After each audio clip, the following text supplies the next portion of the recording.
think they're sick. What kind of sick? Come here. Come here. Jimmy.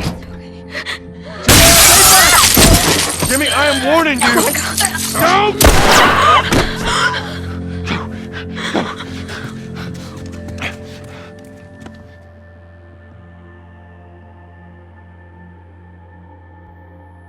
The Last of Us, a game that certainly everybody has heard about since it was dropped on gamers way back in mid-2013, and all these years later, it's still discussed, admired, and looked to for inspiration and comparison when discussing other mature, story-driven games. But was The Last of Us the masterpiece so many think it is, or has it been put up on a pedestal like a billionaire's trophy wife, only for us to realise those relationships, just like this game, maybe is a little too shallow after all and doesn't deserve the high praise it so regularly receives. For this video, I wanted to take a look at the strengths and weaknesses of Naughty Dog's third-person Zombie Fest. For those who have played it, this may be a refresher course in why you may or may not have liked certain parts. For new players, it will give you a glimpse into what the game offers, but be warned that there will be a few minor spoilers as well. For those who follow me on social media or on my YouTube channel, you probably already know my thoughts on The Last of Us, but let's break down what the game contains and offers, how it holds up all these years later, and then maybe you can decide whether it was worthy of all those Game of the Year awards, and whether it deserves being praised and protected by so many like it's their firstborn child. I'm going to start with discussing the gameplay in relation to gunplay, movement, and getting around in The Last of Us, as I view it as quite possibly as an area that doesn't really shine in any given way. It's competent, but doesn't do much that other games don't do better with their gunplay, and that goes for Uncharted as well, which is another series by Naughty Dog. But it also serves the game's setting and its characters, and here's why. Joel isn't someone who is involved in the military or law enforcement. He isn't a super soldier that can take on the hordes of human enemies he goes up against, let alone the clickers, which are the things of nightmares. He was just an ordinary guy looking after his daughter, who, like so many others, were thrust into this new world filled with danger, both from other humans and from the infected. With no real solid cover system in place, players will be popping in and out of cover in order to shoot at enemies, but it feels more cumbersome than other proper cover-based shooters. But then we must ask the question, is The Last of Us trying to be a cover-based system? It must be a design decision not to have a dedicated button to move in and out of cover, so it can give players a certain lack of control on one hand, but can be seen as in keeping with the character of Joel when it comes to his inexperience with firearms. But to throw in another curveball, in all the years and years that he's been around since the infection, wouldn't he have learnt how to maneuver much better when in combat? This then drifts into how often you'll be sneaking around whilst crouched, which will also have you behind cover automatically very regularly. So if this is the case, why not have a system in place whereby players can anchor themselves behind objects, pulling the left trigger, which would have Joel pop out, fire some shots off, and repeat. Being able to slide behind it and quickly switch cover to other objects could have opened up the gunplay more, making it a more solid experience. But like I said, the design of it must have been intentional. Perhaps Naughty Dog wanted to somehow strip some control and maneuverability from the players, keeping them in a state of not quite being 100% in control. And seemingly that lack of control I found to manifest itself in the melee combat of the game. It's also cumbersome, it's brutal and hard-hitting, and it fits in with the world of The Last of Us and the characters. There is almost an animal instinct in it. Fight to the death or die yourself, which can happen with a simple missed opportunity within the fight.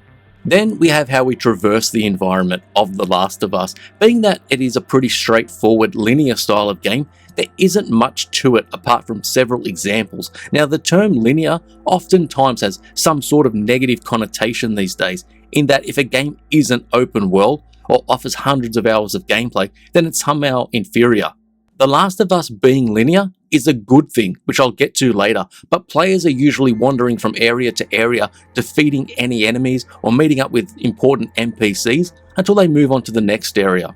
Pretty much how all linear single-player games play out. Nothing all that special, but at numerous times during the game, we are reminded that we are in fact playing a game. I'll be getting to what works in The Last of Us so damn well later on, but from a purely traversal standpoint, The Last of Us can get itself into some trouble. There are a number of times where players are asked to repeatedly move a conspicuous wooden plank in order to cross a section, or when Joel needs to jump into some water and move a wooden pallet around so Ellie can jump on, then move her over to the other side so we can progress. And sometimes Ellie will then do her own thing to help us out. Or when we need to hook up the conveniently placed generators in order to open electric gates. Now this type of activity has a little bonding moment between the characters, which makes us realise how they need each other, and I understand that, but it's still quite a simplistic mechanic, but one which can be improved upon. Of course, this could just be me being pedantic, considering there are boatloads of ammo, weapons and items just lying around as well. Something else which also makes us aware that it's just the game. This is somewhat softened due to being able to craft items with what we find lying around, and some of these items would genuinely just be around the place after such a catastrophic problem. So the gameplay does have some issues, but let's move on to the story and then on to the characters. The story revolves around basically a mutant fungus which infects a large number of the population, turning them into the creatures we fight, but Joel and Ellie also go up against human enemies too. When the world is turned upside down, sometimes the greatest threat is what we know. We already have the infected that we need to avoid or kill, but the same goes for when humans become desperate and begin to turn on each other. Now I'm going to say a slight spoiler here, which everybody probably knows about anyway, and happens right near the beginning of the game, so here goes. Sarah, the daughter of Joel, is shot and killed by a soldier right as the infection breaks out when they are trying to escape. The way The Last of Us begins is epic. It's impactful, it's brutal, it's mature, and it shows players that the game isn't messing around. People will die, relationships will end, and the world will go on changing. The scene and the lead up to Sarah dying is excellent and one of the most memorable from any game that I've played. There are several other scenes between Joel and Ellie and other characters which are fantastically written as well and performed, which have also stuck with me. But when people speak of why The Last of Us is great, it isn't the story which has catapulted the game to such heights. It's a decent, well-written narrative, but for many players, it often never reaches the heights of the opening scene, again throughout the entire game.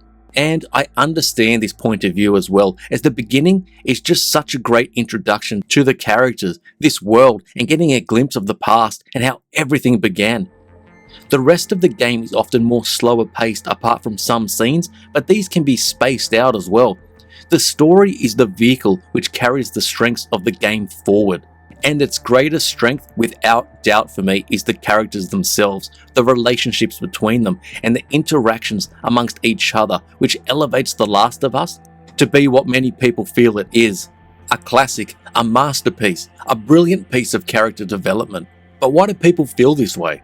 To begin with, the narrative and character development of a game to get it to the point where it can compete with film or TV in terms of themes and emotion is incredibly difficult.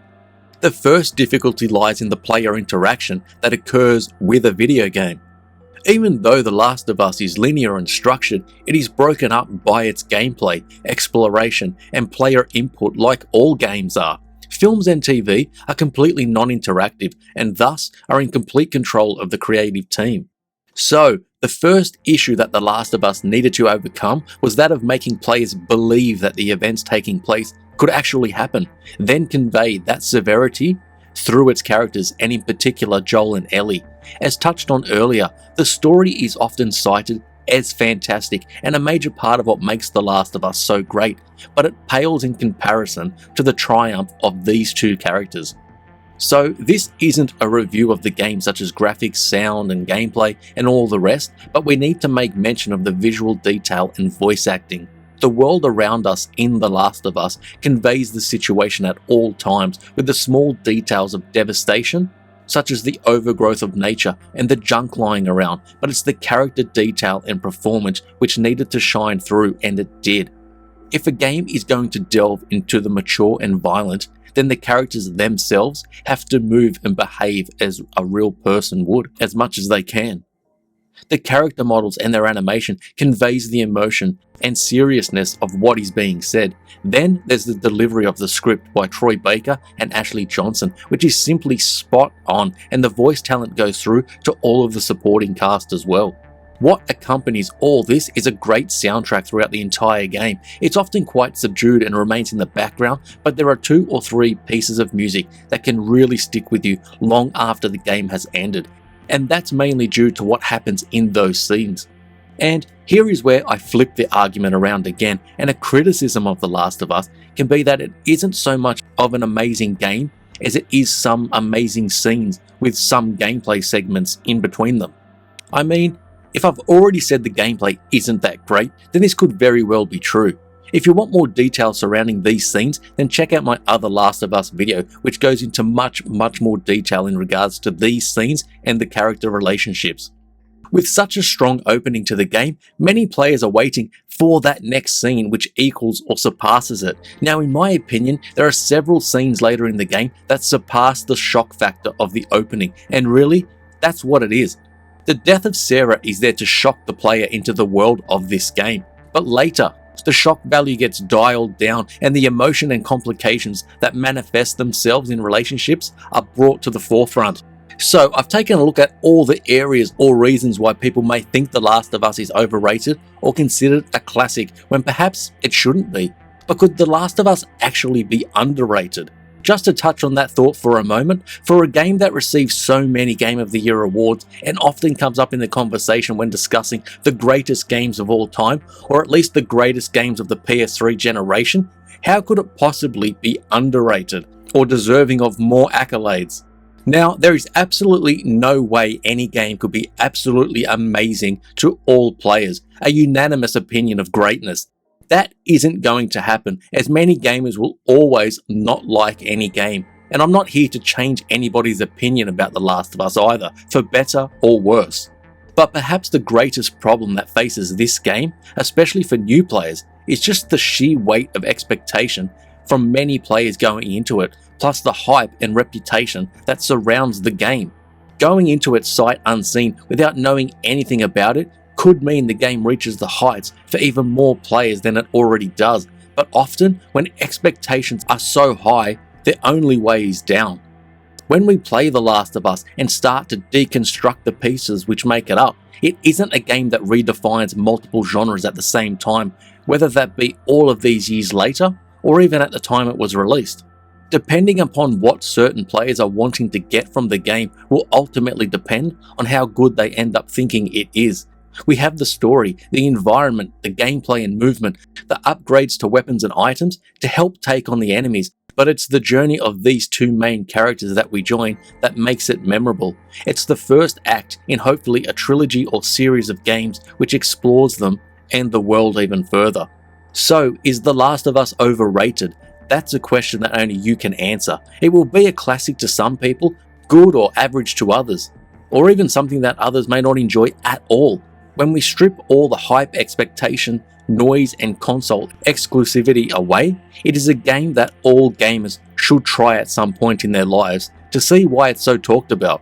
If you're watching this video for a definitive answer as to whether I consider it overrated, then no, I don't think it is. Even for its issues, I found these characters to carry the game for myself, and when a game can hit such emotional highs and lows, surely it must be doing something right. It introduced incredibly memorable characters and helped mainstream gamers discover that games could have maturity that may have surprised them.